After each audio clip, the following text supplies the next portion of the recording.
এই দেশ যদি আক্রান্ত হয়, আমাদের রংপুর রাজশাহী নিয়ে যাওয়ার তারা ষড়যন্ত্র করছে, আমাদের চট্টগ্রাম নিয়ে যাওয়ার ষড়যন্ত্র করছে। ওইটা নিলে তো বাংলাদেশই থাকে না। তো ওইটা যদি নিতে আসে, ওইটা তো আমরা দেবই না, বরং ইনশাআল্লাহ 7 সিস্টার সহ দিল্লি দখলের একটা পরিকল্পনা আল্লাহর আছে। তোমরা আক্রমণ না করলে আমরা তোমাদের দেশ নিয়ে টানা হেঁচড়া করবো না, কিন্তু যদি আক্রমণ করো, তোমাদের এই মরা মাহবুদরা, তোমাদের এই 33 কোটি মরা দেব দেবী আমাদের কিছুই করতে পারবে না ইনশাআল্লাহ।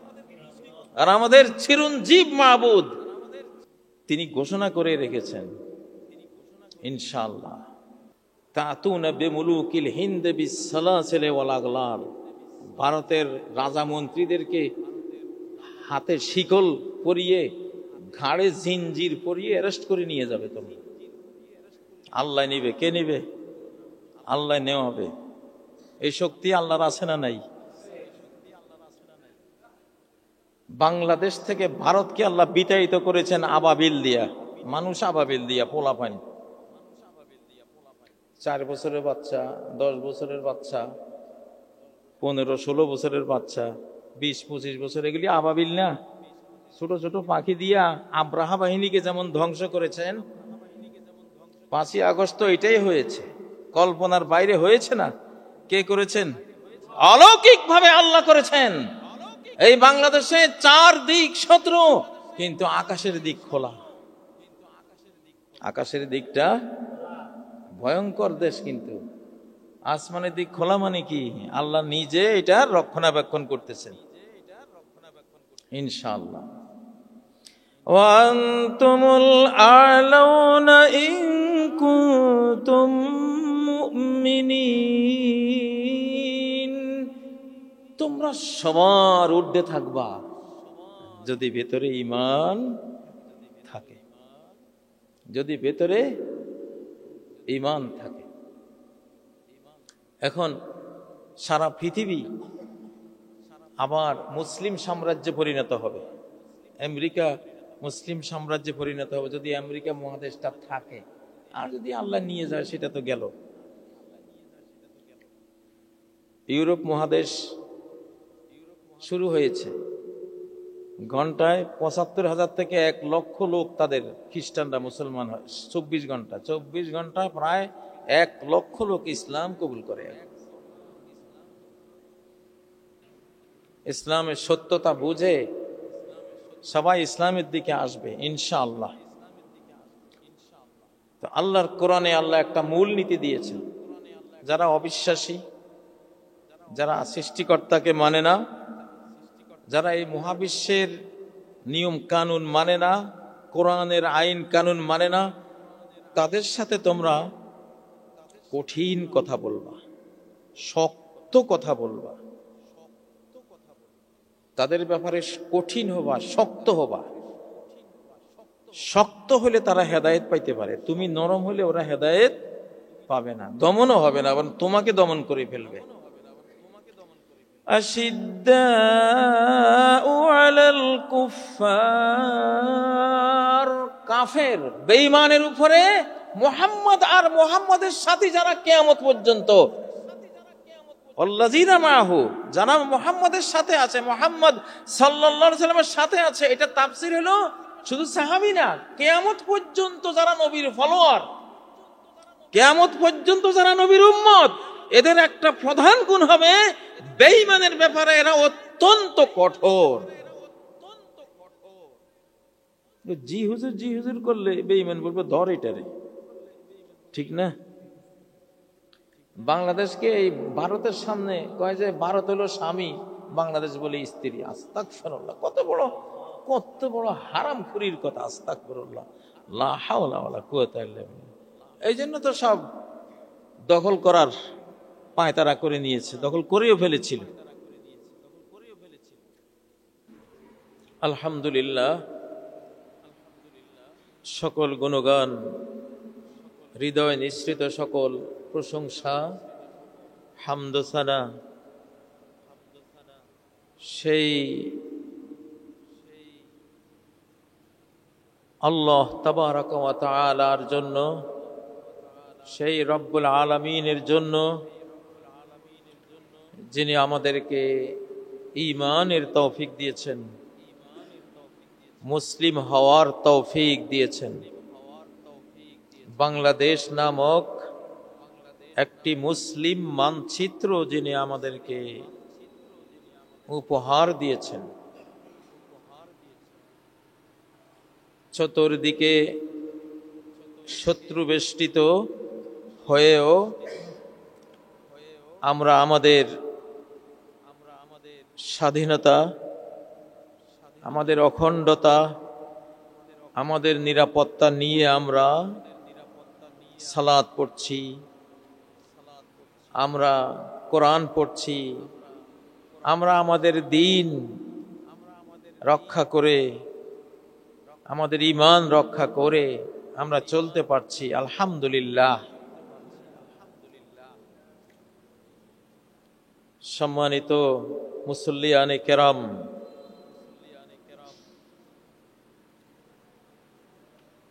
আজকে আমার খুতবার বিষয়বস্তু হলো দেশ রক্ষা, স্বাধীনতা, অখণ্ডতা রক্ষা, ফরজে আইন। এই স্বাধীনতা, অখণ্ডতা, দেশ রক্ষার যুদ্ধে যদি আমরা আক্রান্ত হই, আমাদেরকে যদি আক্রমণ করা হয়, এই যুদ্ধে অংশগ্রহণ করা সকল নারী পুরুষের উপর ফরজে আইন।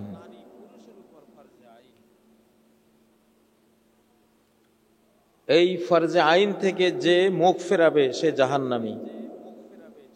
আর এই ফরজে আইন আমলটি, কাজটি এই যুদ্ধে যে যার যার সামর্থ্য মতে অংশ নেবে সে জান্নাতি। ভারত যদি আক্রমণ করে, ভারতের আক্রমণ প্রতিহত করতে গিয়ে যারা জীবন দেবে তারা সবাই জাহান্নাম থেকে মুক্ত, অর্থাৎ তারা জান্নাতি।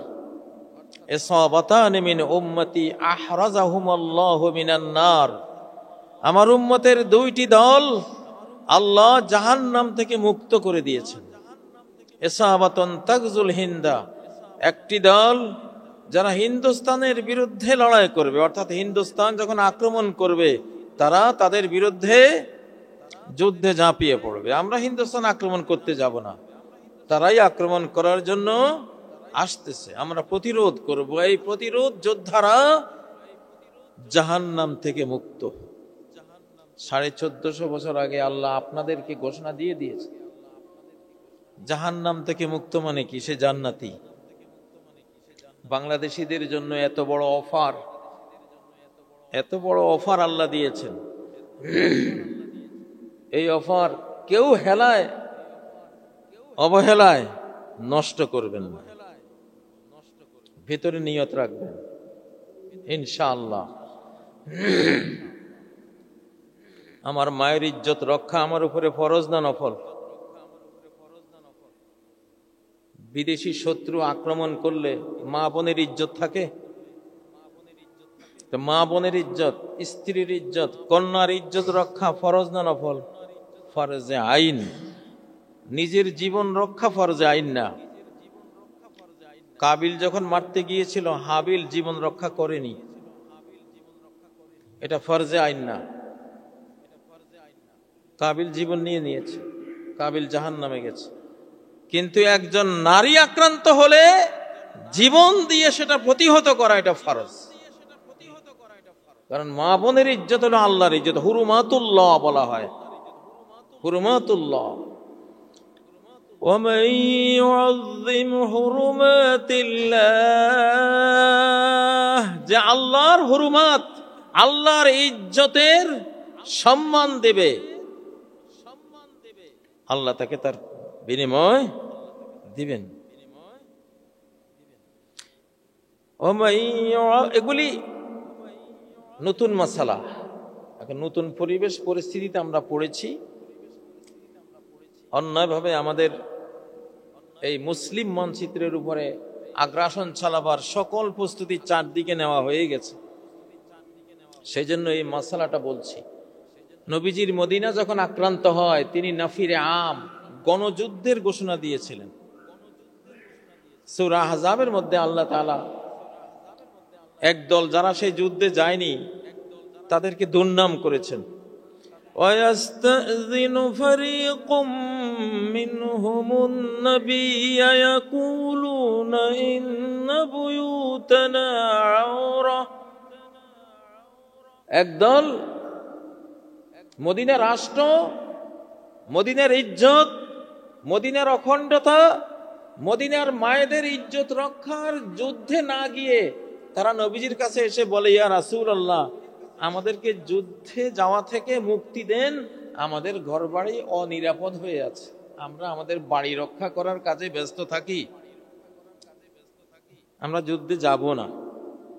আল্লাহ দুর্নাম করতেছেন এরা মিথ্যাবাদী। ওয়ামা হিয়া বিআওরাহ, এটা এদের ঘরবাড়ি ঠিকই আছে, অনিরাপদ না। ইউরিদুনা ইল্লা ফিরারা, এরা হলো পলায়নপর গোষ্ঠী, এরা পলায়নের উদ্দেশ্যে এসে আপনার কাছে যুদ্ধ থেকে ছুটি চাচ্ছে। এরপরে আল্লাহ বলতেছেন, ওয়ালাকাদ কানু আহাদুল্লাহ মিন ক্বাবলু লা ইউওয়াল্লুনাল আদবার। আল্লাহর সাথে এদের চুক্তি, কারণ তারা মুসলিম, মুসলিম হওয়া মানে আল্লাহর সাথে চুক্তি যে আমরা কখনো তোমার জন্য যুদ্ধে গেলে আমরা পিঠ প্রদর্শন করব না, পালিয়ে যাব না। চুক্তি করেছো না, এখন চুক্তি ভঙ্গ করছে কেন? ওয়াকানা আহদুল্লাহি মাসউলা, আল্লাহর সাথে করা চুক্তি সম্পর্কে জিজ্ঞাসিত হতেই হবে। আরেক আয়াতে বলেছেন, যারা দেশ রক্ষার যুদ্ধ থেকে পালাবে, উলা ওয়া মাওয়াহু জাহান্নাম, তার ঠিকানা জাহান্নাম। তার ঠিকানা কি? জাহান্নাম। ছোট বিষয় না, বিশাল বিষয়। তো যারা আপনারা বেঈমানের ব্যাপারে কঠিন হইতে হয়। কারো যদি টিউমার হয় পেটে, 5 কেজি টিউমার হয়েছে, পেট ফুলে গেছে, এখন চামড়া কাটতে হবে, কেটে টিউমারটা আলগা করতে হবে। এখন ডক্টর সাহেব যদি বলেন, আরে কেমনে তার পেটটা কাটি, এই ধারালো চাকু ছুরি দিয়া পেট কাটলে কত রক্ত ঝরবে, থাক বাবা, তোমার এই আল্লাহর দেওয়া পেটটা আমি কাটবো, ওইটা আমার সহ্য হয় না। এটা কি ডক্টর না মূর্খ? এখানে তুমি এই দয়া তো দয়া না, এই দয়া হলো তাকে মারা, ঠিক না? এখানে বরং তাকে সেন্সলেস করে হলেও তুমি পেট কেটে টিউমারটা অপারেশন করো, 2-4 কেজি রক্ত যাক, সে বেঁচে যাক, তাই না? অপারেশন এটা কঠিন কাজ না নরম কাজ? কঠিন, কঠিন সার্জিক্যাল এটা কাজ, এটা কঠিন কাজ। সেইটাই কাফেরের ব্যাপারে, বেঈমানের ব্যাপারে তোমরা কঠিন হও, অপারেশনকারী হও। তোমার শক্তিমত্তা দেখলে, পাওয়ার দেখলে বেঈমান হেদায়েত হয়ে যাবে। বেঈমান ভয় পেয়ে চিন্তা করবে যে এই লোকটা কেন এত কঠিন আমার বিরুদ্ধে, তার শক্তির উৎস কি? তার তো অত জনবলও দেখি না, অত অস্ত্র বলও দেখি না, তা এত পাওয়ারফুল কথা কোত্থেকে আসে? তারা একটা ভাববে, ভেবে হয়তো হেদায়েত আল্লাহ নসিবে রাখলে হেদায়েত পেয়ে যাবে। কিন্তু তুমি নরম হলে কোনোদিন সে হেদায়েত পাবে না। এজন্য আশিদ্দাউ আলাল কুফফার, আপনার স্ত্রী যদি বারবার তরকারিতে লবণ বেশি দেয় আর আপনি খাওয়ার সময় খুব আস্তে বলেন, লবণটা একটু একটু দেখে শুনে দিও, প্রতিদিনে কোনোদিন কাজ হয় না। স্ত্রী লবণ ঠিকই বেশি দেয়, একদিন একবারে শ্বশুরের বেটি, আর যদি একদিন লবণ বেশি দেস তাহলে তোর একদিন আর আমার একদিন, দেখা যায় এই পর দিন থেকে ঠিক হয়ে গেছে। যারা প্রশাসক তাদের একটু মাঝে মধ্যে কি হওয়া লাগে, শক্ত হওয়া লাগে। আনা নবিউল মারহামা আনা নবিউল মালহামা, নবীজি বলতেন আমি রহমতের নবী, আমি যুদ্ধের নবী। রহমতের নবী, যুদ্ধের নবী। আমরা তো খালি কাপড়ের টুপি মাথায় দিই, মুহাম্মদ সাল্লাল্লাহু আলাইহি ওয়াসাল্লাম যে লোহার টুপি মাথায় দিয়েছেন, মেগফর ওয়ালা রাসিহিল মেগফর। যুদ্ধের ময়দানে যাচ্ছেন, লোহার হেলমেট তার মাথায়। উহুদের ময়দানে কাফের যখন ইবনে কামিয়া তার মাথায় তলোয়ার দিয়ে আঘাত করেছিলেন, লোহার হেলমেট এই পর্যন্ত নেমে নবীজির মুখ লোহার হেলমেটের ভেতরে দেবে গেছে। এটা বের করতে নবীজির দাঁতগুলি ভেঙে গেছে, হযরত আলী বের করেছে। আর আপনারা আমার মাথায় সারা দিনেই সবসময় টুপি, আর একগুলি জালি টুপি আছে না, জালি টুপি। মনে কিছু করবেন না, জালি টুপি আমরা তো কিছু মনে করি না। জালি টুপি দেখলে ইহুদিরা কয় এটা তো আমার লোক। জালি টুপি মাথায় দেখলে ইহুদিরা কি বলে, এটা তো আমার ভাই। রেবাই আছে না, ইহুদি রেবাই, ইহুদি বড় বড় ধর্মগুরু, দেখবেন এতটুকু একটা টুপি ওদের মাথায়, কালো জালি টুপি, মাথার তুলির মধ্যে এতটুকু টুপি একটা জালি। আর মুসলমানেরটা এতটুকু না, একটু বড় করে মাথা নিচে, জিনিস একটাই। জালি টুপি দেখলে ইহুদি জাতি মনে করে যে এই লোকটা আমার আদর্শের লোক।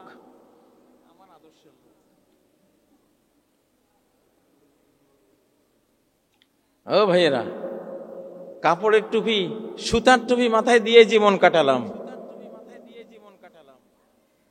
বাংলাদেশের সৌভাগ্য আসতেছে ইনশাআল্লাহ, যুদ্ধের ইবাদত করে, দেশ রক্ষার মুক্তিযুদ্ধের ইবাদত করে জান্নাতে যাওয়ার একটা সুযোগ আসতেছে ইনশাআল্লাহ। এবার লোহার টুপি মাথায় দিয়ে নামাজ পড়বো ইনশাআল্লাহ, ঠিক নয় কি?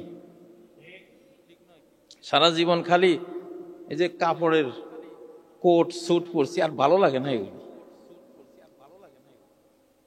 নবী সাল্লাল্লাহু আলাইহি ওয়াসাল্লাম উহুদের দিনে ডাবল লোহার জামা, লোহার জামা পরেছে, সাজোয়া বর্ম, লোহার বর্ম পরেছে। মুসলমানকে এটা জানতে হবে যে আমার নবী রাসূল খালি লম্বা জামাই গায়ে দেন নাই, লোহার জামাও গায়ে দিয়েছেন। মোটা আর চিকন সুতি জামাই কেবল গায়ে দেননি, তিনি লোহার বর্ম গায়ে দিয়েছেন। আজকের মুসলমানের ঘরে খাট, পালং, আলমারি, ফ্রিজ, সোফা সেট এগুলি ভরা। নবীর ঘরে এগুলি কিচ্ছু ছিল না, এসব অপদার্থ জিনিস একটাও ছিল না।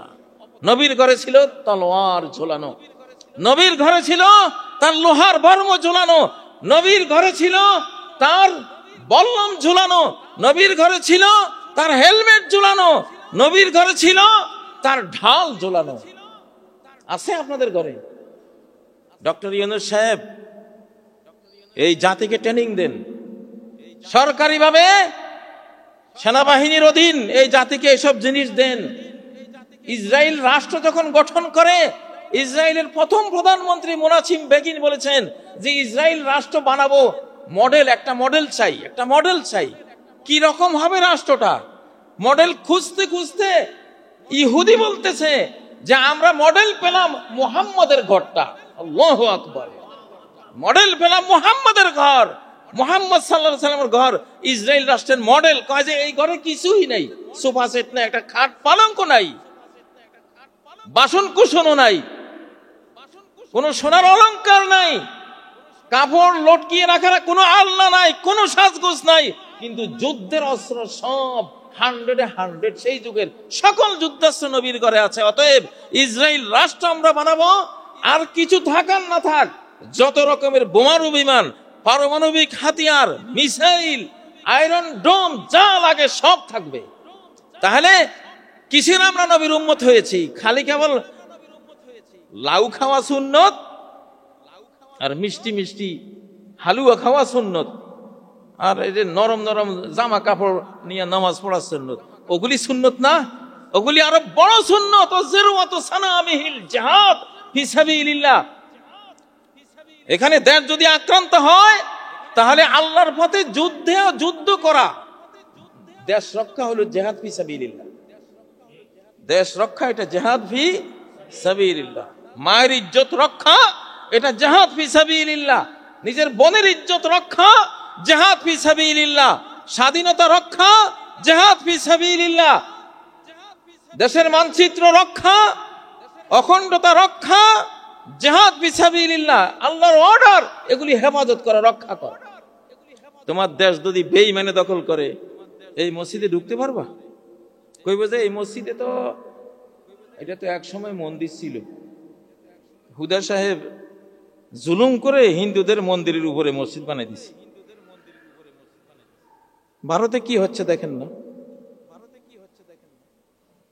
মুসলমানকে আজকে শুধু কেবল তোয়াফের মধ্যে গিয়ে দৌড়েন, ওই দৌড় সুন্নত। শরীরের ফিটনেস রক্ষার জন্য সাহাবীরা এমনি দৌড়তেন, মাইলকে মাইল দৌড়তেন, সাঁতার কাটতেন, ঘোড়া দৌড়াতেন। আপনাদের উপরে এখন বাংলাদেশে যারা মোটরসাইকেল চালাইতে জানো না, মোটরসাইকেল শিখবা।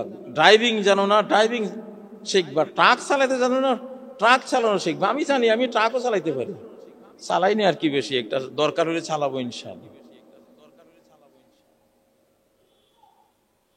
এই সুন্নতগুলি চিন্তা করতে হবে। বলছে যদি মা বাবা অনুমতি না দেয় ছেলেকে, দেশের উপর আক্রমণ হয়েছে, মা আমি দেশ রক্ষার যুদ্ধে যাব, মা অনুমতি দেয় না, অনুমতি লাগবে না, যাও। স্বামী একটু দুর্বল, স্ত্রীর গায়ে বল আছে, স্ত্রী আমি যুদ্ধ করবো, স্বামী অনুমতি দেয় না। আল্লাহ বলে এখানে স্বামীর অনুমতি লাগবে না, যাও দেশ রক্ষা করো। যদি তোমার একটা গুলি খেয়ে একটা শত্রু মরে, তাহলে তো একটা শত্রু কমলো। তোমার যদি এই যুদ্ধের রণকৌশলের কারণে বীরাঙ্গনা সকিনার মতো তোমার বীরত্বে যদি এই দেশ রক্ষা হয়, এই দেশের কোটি কোটি মা বোনের ইজ্জত বেঁচে যাবে। ঠিক নয় কি? আজকে আমরা সেই পজিশনে এসেছি। প্রিয় ভাইয়েরা, মুসলমান এখন ফুল হওয়ার সময় না। আমরা কেবল আমাদের দেশে অলি আউলিয়াকে একবারে দুর্বল হইতে হইতে নিজের হাতেও খাইতে পারে না। খাদেম খুদ্দামেরা কমলার চামড়াটা ফেলে দিয়া এক একটা কোষের উপরে যে ছোট ছোট চামড়া আছে সেটাও খুলি দিয়া, চামড়া খুলে দিয়া হুজুরের মুখে দিবে, অলিয়া উলিয়ার মুখে দিবে, উনি খাইবে। এটার নাম অলিয়া উলিয়া। হয়তো উমরে জাতীয় লোক দেখলে দৌড়া মারতেন, দৌড়া।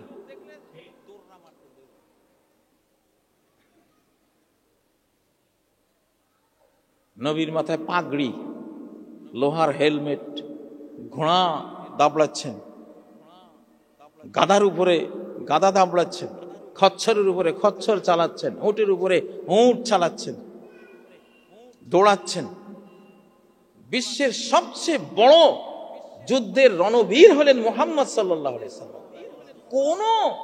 কোন বীর, মহাবীর কোন রণকৌশলে তাকে পাঠাতে পারত না, তা সাহাবীদেরকে পারত না। এটাই ইসলাম। মুসলমানের খাফলা ফুসফাস দেখলে, যেমন একটা ষাঁড়ের ফুসফাস দেখলে মানুষ 50 গজ দূরে দিয়ে হাঁটে, যেটা ধারে কাছে যাইস না।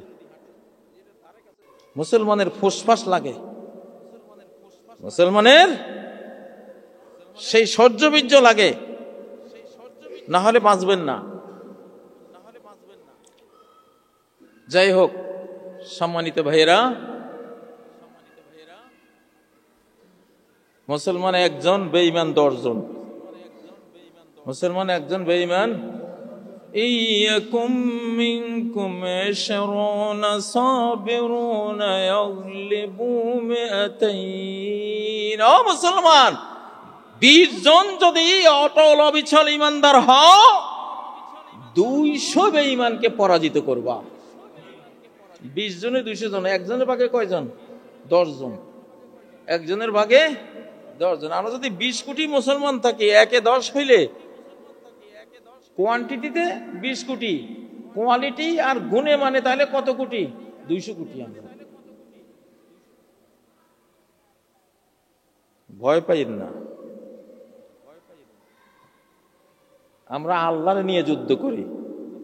লা হাওলা ওয়ালা কুওয়াতা ইল্লা বিল্লাহ। আমাদের কিছু ফিরাবার ক্ষমতাও নাই, কিছু করার ক্ষমতাও নাই, সব ক্ষমতা আল্লাহর কাছে। ওনার থেকে ক্ষমতা নিয়ে আমরা কাজ করি। ভয়ের কিছু আছে? মুশরিকের শিরিক, মুশরিকের শিরিক হলো ডিনামাইট, মুশরিকের শিরিক হলো তারে ধ্বংসকারী পরমাণু বোমা। শিরিকই তারে খাবে, তার শিরিকই তারে ধ্বংস করবে, তার শিরিকই তারে মাটির নিচে তলাবে, তার শিরিকই তারে মহাসাগরে ডুবাবে। তার শিরিকের কারণেই মহাকাশ থেকে পাথর পড়ে তার গোটা জাতি নিপাত হয়ে যাবে। তাকে আপনার ভয় করার কিছু নেই। আল্লাহ কি বলেন সূরা রুমের মধ্যে? قُلْ سِيرُوا فِي الْأَرْضِ فَانظُرُوا। জমিনে সফর করো, জমিনে ভ্রমণ করো আর দেখো كيف كان عاقبة الذين من قبل।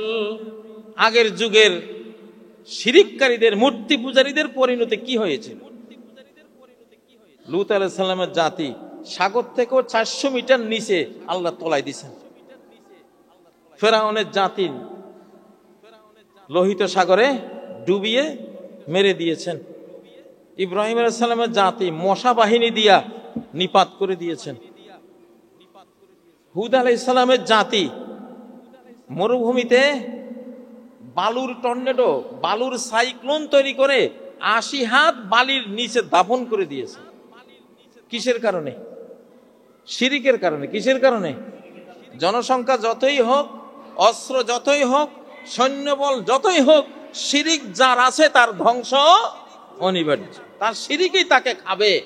আমার খাওয়া লাগবে না, আমি আল্লাহর সাথে আছি। আল্লাহ তাদের দুশমন, তারা আল্লাহর দুশমন। আল্লাহ তাদের সাথে ওয়ার ডিক্লেয়ার করেছেন, যুদ্ধ ডিক্লেয়ার করেছেন। আমরা আল্লাহর সাথে আছি। কারা কারা আল্লাহর সাথে থাকবেন কোন? আমিন। সম্মানিত মুসল্লিয়ানে কেরাম, একটা দিন, একটা রাত দেশ রক্ষার কাজে দেশ পাহারা দেয়া সারা পৃথিবীর মালিক হয়ে আল্লাহর পথে ব্যয় করার চেয়েও বেশি চাওয়া। স্বাধীনতার এই যুদ্ধে, দেশ রক্ষার এই যুদ্ধে যেন প্রস্তুতি নেবেন ইনশাআল্লাহ। একটা বাঁশের লাঠি হইলেও ঘরে রেডি করে রাখবেন, একটা গুলাল হইলেও পোলাপাইন রেডি করবা, হাত সই করব ইনশাআল্লাহ। সরকারিভাবে আমরা পরামর্শ দিচ্ছি সরকারকে, গোটা জাতিকে ট্রেনিং দেওয়ার জন্য দেশ রক্ষার কাজে। আল্লাহ তাআলা তৌফিক দিন। মাসউলিয়াতুন আযীমা মিন ইনদিল্লাহি আযজা ওয়া জাল আলা আতিকি কুল্লি আহাদিম মিন্না হাসবা তাকাতিহি ওয়া ইসতিতাআতিহি ওয়া মাজালাতিহি ফাআইদ্দু আইয়ুহাল ইখওয়ান আনফুসাকুম ওয়া তাআহাবু লিল কিতালি মিন আজল আল হিফাজ ওয়া তাআমিন সুগুরি আল বিলাদ আল বাংলাদেশিয়া। وأعدوا لهم ما استطعتم من قوة ومن رباط الخيل ترهبون به عدو الله وعدوكم وآخرين من دونهم لا تعلمونهم الله يعلمهم وما تنفقوا من شيء في سبيل الله يوفى إليكم وأنتم لا تظلمون. اللهم شتت شمل القوات الهندية، اللهم دمر القوات الهندية، اللهم تدبرهم تدبيرا، اللهم دمرهم تدميرا، اللهم دمر ما صنعوا وما كانوا يعرشون، اللهم ألق في قلوب الهندوسيين واليهود والنصارى والصليبيين الرعب. اللهم اقذف في قلوبهم الرعب ليخربوا بيوتهم بأيديهم وأيدي المؤمنين. اللهم سلط عبادك المؤمنين وعامة عبادك على الكفار، على الهندوس، على اليهود والصليبيين. اللهم مزق جمعهم، اللهم زلزل أقدامهم، اللهم فرق صفوفهم، اللهم وهن سلاحهم. اللهم وانصر الفئة المؤمنة القليلة غالبة والفئة الكافرة الكثيرة مغلوبة. اللهم كن معهم، اللهم أيدهم بنصرك، اللهم أيدهم بملائكتك، اللهم أيدهم بمن تشاء من عبادك. اللهم أيدنا ببلاد المسلمين.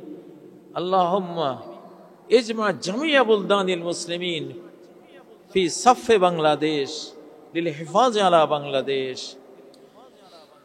اللهم اغفر لوالدينا، اغفر لمن مات منا على الإيمان. ربنا اغفر لنا ولإخواننا الذين سبقونا بالإيمان ولا تجعل في قلوبنا غلا للذين آمنوا ربنا إنك رؤوف رحيم. أعوذ بالله من الشيطان الرجيم. بسم الله الرحمن الرحيم. إن الله يأمر بالعدل والإحسان وإيتاء ذي القربى وينهى عن الفحشاء والمنكر والبغي يعظكم لعلكم تذكرون. واذكروا الله يذكركم وادعوه يستجب لكم ولذكر الله تعالى وعلى وأولى وعز وجل وأهم وأتم وأكبر.